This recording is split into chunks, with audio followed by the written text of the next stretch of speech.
धन्यवाद। मैं बिना विलंब किए हुए एक दो बात कह करके अपना वाणी का विराम लेना चाहता हूँ।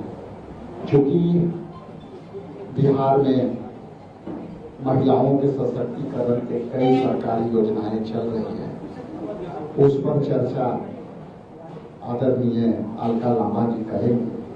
लेकिन बिहार में हम लोग जिस तरह से महिलाओं के आधी आबादी को हम लोग उसको आगे करने का जो बिहार प्रदेश कांग्रेस कमेटी और अखिल भारतीय महिला कांग्रेस के कोऑर्डिनेशन से जो कार्यक्रम बढ़ने हैं, हम लोग आज इसका विधिवत लॉन्चिंग किया है और इसका अभी हम लोगों ने जो डिस्प्ले पास ऑन किया वो है चर्चा महिला के बाद कांग्रेस के साथ। इस कड़ी में सारी विस्तार से अलका लांबा जी आपसे संवाद करेंगी।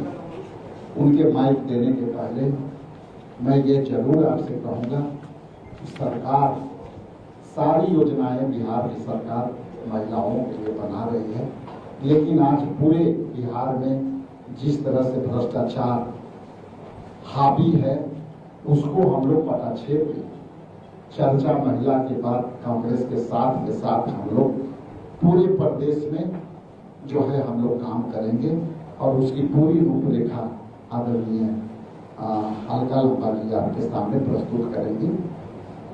Thank you. आप सभी पत्रकार साथियों को मेरा नमस्कार। मैं अपनी बात को रखूं उससे पहले कांग्रेस के नवनियुक्त प्रदेश अध्यक्ष विधायक राजेश राम जी को बधाई और शुभकामनाएं देती हूं कि आपके नेतृत्व में कांग्रेस एक नया अध्याय लिखने जा रही है।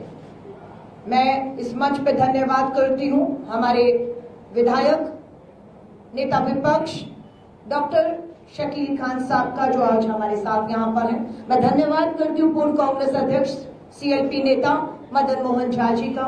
मैं धन्यवाद करती हूँ मेरी बहन विधायक प्रतिमा जी का, राजेश जी का, महिला कांग्रेस अध्यक्ष फातिमा जी का, सभी का धन्यवाद करती हूँ। मेरी आपसे मुलाकात फरवरी में हुई थी और हम लोगों ने मिशन बिहार आधी आबादी को लक्ष्य बनाते हुए उनसे संपर्क साधने का कार्यक्रम शुरू किया था। मैं आपके बीच में फरवरी में आई थी और इस फरवरी तक अब तक हमने 130 बैठकें, हमारी जो राष्ट्रीय ऑब्जर्वर नियुक्ति की गई थी उनके द्वारा जिला अध्यक्षों और राज्य ऑब्जर्वर 3 लोगों की एक टीम बनी जो पूरे बिहार के 38 जिलों में गई और 130 बैठकों से हमने 6,500 बहनों से संपर्क साधा। हमने इसी तरह की बैठकें की और आज 2 दिवसीय अपने आप का पहला हमारा 2 दिवसीय महिला कांग्रेस का महिला नेतृत्व सृजन शिविर की शुरुआत आज अध्यक्ष जी और नेताओं के द्वारा हो चुकी है। 2 दिन लगातार ये शिविर सदाकत आश्रम में यही हो रहा है और ये 2 दिन लगातार हम लोग चर्चा करेंगे। आज हम लोगों ने ये जो पोस्टर लॉन्च किया है उसके पीछे मकसद ही है कि हम भाजपा की तरह पूंजीपति मित्रों से पूछकर घोषणा पत्र नहीं बनाएंगे। हम भाजपा की तरह एसी कमरों में बैठकर घोषणा पत्र नहीं बनाएंगे।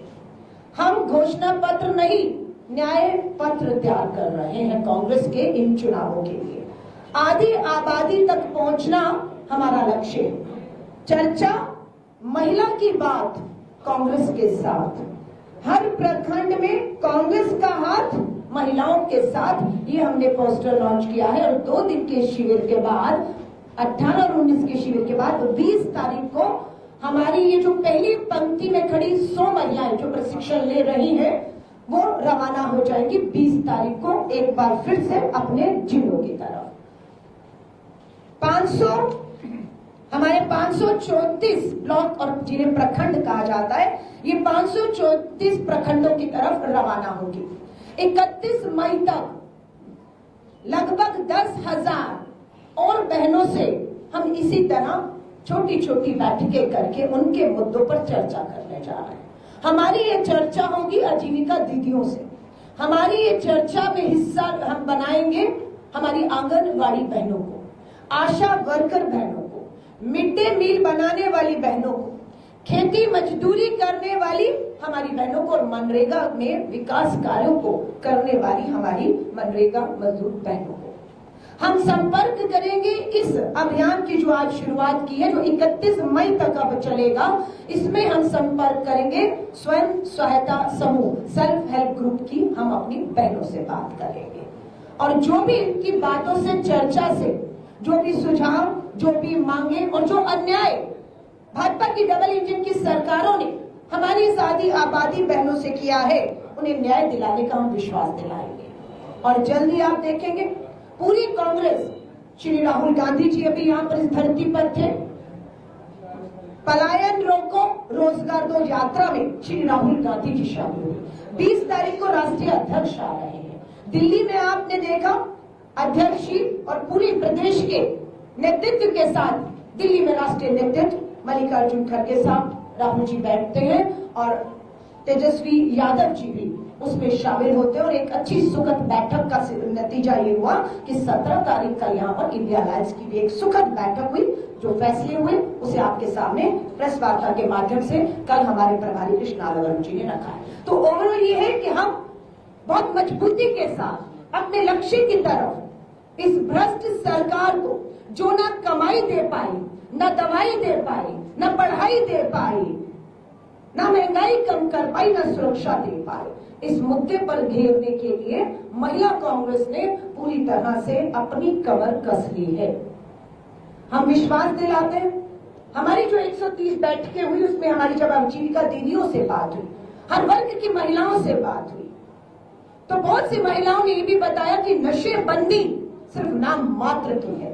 जहरीली शराब, अवैध शराब राज्य में प्रवेश कर रही है और ये सरकार और प्रशासन की देख रेख में हो रही है। बहनों ने हमें बताया, एक वीडियो हमने अपनी सोशल मीडिया से भी जो है आपके सामने रखा कि वो कह रही है कि कोई नशे की पाबंदी नहीं है, अवैध शराब, जहरीली शराब आई और लोग मारे भी गए। क्या आप भी सच्चाई जानते हैं? महंगाई चरम पर है।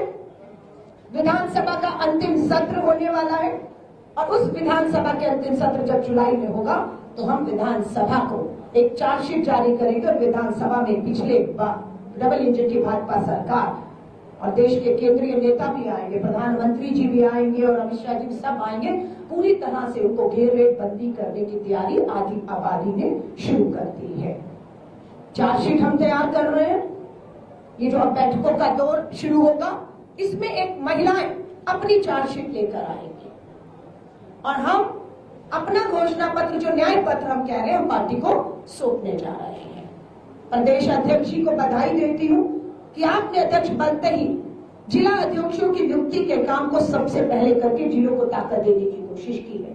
मैं आपका धन्यवाद करती हूँ कि आप लोगों ने हमें कहा कि प्रदेश कार्यकारिणी का भी गठन जल्द होने वाला है। हमें निवेदन करते हैं अध्यक्ष जी से और शीर्ष नेताओं से, हमें बुलाकर कहा गया कि प्रदेश कार्यकारिणी में जो ऐलान होगा उसमें 33 नहीं, हम नाम दें 50% महिलाओं को प्रदेश कांग्रेस कार्यकारिणी में जगह दी जाएगी। ये हमारे लिए सम्मान की बात है कि जो लड़ाई हम लड़ रहे हैं दिल्ली से, आधी आबादी पूरा हक, 33% महिला आरक्षण कानून पास, लागू नहीं होने दे रही केंद्र की भाजपा सरकार। सुरक्षा के नाम पर प्रधानमंत्री नरेंद्र मोदी जी के खुद के संसदीय क्षेत्र में सामूहिक बलात्कार हुआ है। कहा है मैं जांच करा रहा हूं, ये सच्चाइयां हैं। नीतीश जी एक मुख्यमंत्री के तौर पर इतिहास के, बिहार के इतिहास में सबसे कमजोर मुख्यमंत्री साबित होने जा रहे हैं और जो मुख्यमंत्री कमजोर होता है उसका राज्य मजबूत नहीं हो सकता है। तो एक कमजोर मुख्यमंत्री को जाना तय है और ये इंडिया गठबंधन पूरी ताकत के साथ एकजुट होते हुए करने वाला है। मैं आधी आबादी में दोबारा विश्वास दिला रही हूँ पत्रकार साथियों के माध्यम से। हमारी ये 100 जो महिलाएं 2 दिन का प्रशिक्षण यहाँ से लेकर जाएंगी और 20 तारीख से 31 मई तक ये जो है हर गांव में, हर प्रखंड में इन बैठकों को करने वाली है। इसमें हम लोग मानदेय पर बात करेंगे कि आज हमारी आजीविका दीदियां, चाहे वो आंगनबाड़ी आशा वर्कर, मिड डे मील बनाने वाली है या आर्थिक मदद हमारी सेल्फ हेल्प समूह जो महिलाएं हैं उनको मिलती है, वो कितनी है और कांग्रेस शासित राज्यों में कितनी है। हम वायदा करते हैं इनका मानदेय, हमारी सरकार आएगी तो हम पूरी कोशिश करेंगे कि हम इनके मानदेय को बढ़ाएं। इनको सरकार से जब बाहर हो, जो उम्र है इनकी, उसको रिटायरमेंट की एज को अगर कम है तो उसे जो सामान्य एज 60 साल है उसको किया जाए। इन्हें भी पेंशन, इन्हें भी सारी सुविधाएं इन बहनों को दी जाए। इनको यूनिफॉर्म ID कार्ड पहचान दी जाए जो नहीं मिल रही है। इनके मान सम्मान से जो है वो ठेस पहुंचाई जा रही है। मैं लास्ट बात कह के खत्म करूंगी।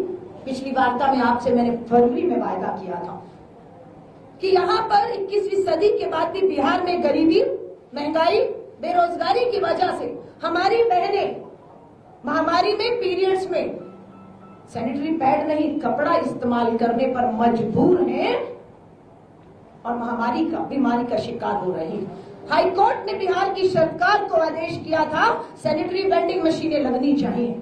हाई कोर्ट के आदेश के बाद एक भी इस भाजपा की डबल इंजन की सरकार ने बिहार में सैनिटरी वेंडिंग मशीन नहीं लगाई और ना महिला को काम और कमाई और ना पैड मिले, आदमी कपड़ा इस्तेमाल कर रहे हैं। लेकिन मैंने फरवरी में आपसे वायदा किया था। मैं धन्यवाद करती हूँ अध्यक्ष का, हमारे नेताओं का। इनकी मदद से हम लोगों ने बिहार में 2 जिलों में 2 सैनिटरी वेंडिंग मशीनें लगा ही नहीं दी है। बहनों को काम और कमाई देकर पैड बनने का काम भी शुरू हो गया। हजारों पैड हमारी बहनें बना भी रही हैं। एक हमारी प्रतिमा जी की विधानसभा में मशीनें चल रही हैं, धड़ाधड़ महिलाएं काम कर रही हैं, और दूसरी हमारी अमिता भूषण जी, 2 महिलाओं ने इसकी जिम्मेदारी ली। और जल्द जिस दिन हम पहला वितरण फ्री सैनिटरी वेंडिंग मशीनें लगने के बाद काम और कमाई का काम शुरू हो चुका है। जो आपसे मैंने पिछले कहा था, आपने अखबारों में हेडलाइन भी बनाया था कि हम करेंगे जो काम डबल इंजन की भाजपा सरकार हाईकोर्ट के आदेश के बाद भी 10 सालों में नहीं कर पाई, विफल हो गई। वो महिला कांग्रेस और कांग्रेस ने नियत थी अपने दम पर, अपने चंदे से, अपने कार्यकर्ताओं के एक कमाई से, चंदे से हमने ये मशीनें भी लगा दी, काम कमाई दी है, पैड दी। और पहला वितरण समारोह जब दोनों विधानसभाओं में होगा तो हम आपको जरूर आमंत्रित करेंगे।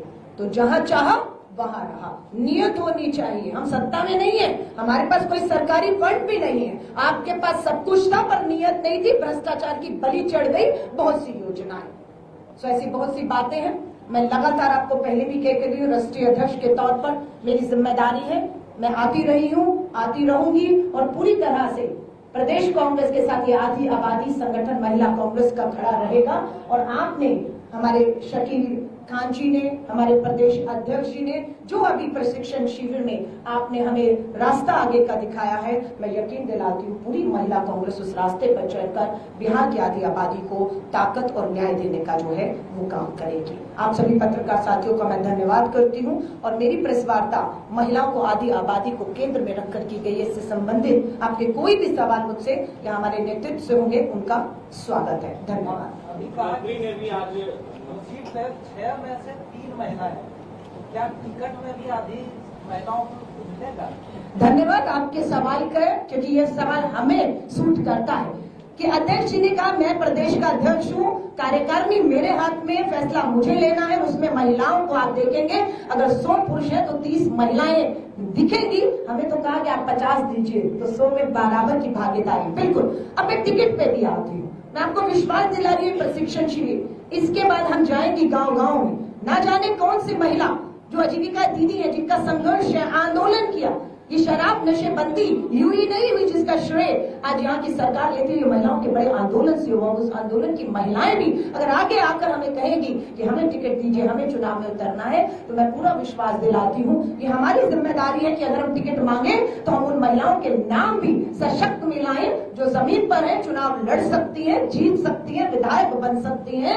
हम उनके नाम जरूर देंगे। और मुझे पूरा विश्वास है कि आपको सिर्फ महिला संगठन में ही नहीं, चुनावी मैदान में भी महिलाएं चुनाव में लड़ते हुए और हम आपको उनके लिए प्रचार करते हुए देखेंगे। एक सवाल है, अगर आपकी सरकार आ गई नवंबर 2025, ठीक है, तो क्या ये शराबबंदी की जो नीति है नीति सरकार की, वो जारी रहेगी, उसकी समीक्षा करेगी या फिर इसे खत्म हो जाएगी? मैं आपसे कहूं, सरकार अगर मगर नहीं है, सरकार आ रही है, उसे अब कोई नहीं रोक सकता।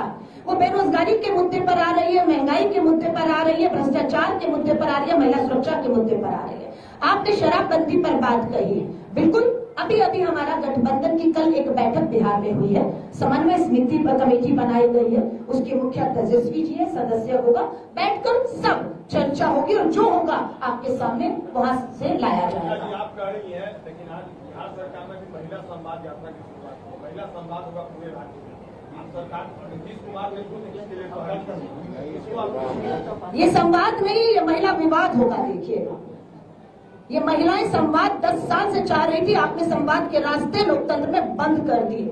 वो न्याय मांगती रही, आपने उन्हें न्याय नहीं दिया। वो सुरक्षा मांगती रही, आपने सुरक्षा नहीं दी। आज आप संवाद करने जा रहे हैं, ये संवाद नहीं, ये नीतीश जी विवाद बनेगा और यही आपकी जो सरकार है गिराने की तरफ आपकी उल्टी गिनती की पहल भी शुरू आप खुद कर रहे हैं। करिए, हम तो कहते हैं निकलिए संवाद के लिए, हम भी निकल रहे हैं यहाँ की बैठकों के लिए। आप देखिएगा माहौल बदलना शुरू हो। अच्छा, मदन मोहन झा जी हमारे बता रहे हैं संवाद तो होगा, लेकिन संवाद में मीडिया अलाउ नहीं है। लेकिन हमारे जो संवाद होंगे, हमारी शादी आबादी से हम कहेंगे मीडिया को आमंत्रित करते हैं, बैठिएगा हमारी इन महिलाओं के साथ और हमारे संगठन की महिला नेता इसी तरह चर्चा करेंगे। आप देखिए, हमारी एक महिला नेता के हाथ में पेन और कलम है, वो बोल नहीं रही, वो सुनेगी, वो उनके सुझाव उनकी समस्याओं को लिख रही है। ये हमारा पोस्टर है, ये दृश्य रहेगा और उसमें मीडिया नहीं दिख रहा है, लेकिन मीडिया को आमंत्रित करती हूँ और नीतीश जी को चुनौती देती हूँ, अपने संवाद में मीडिया को खुले में आमंत्रित करिएगा। फिर देखिएगा महिलाएं किस तरीके से मुखर होकर अपने साथ हुए 10 साल के अन्याय के खिलाफ बोलेंगी। धन्यवाद, धन्यवाद। मुख्यमंत्री उम्मीदवार आप लोगों का होगा, क्या कांग्रेस का अलग होगा? आज के विषय वस्तु ये है, आपसे तो हमेशा बात होता रहता है, इसलिए आज के विषय वस्तु ये है। बहुत बहुत धन्यवाद।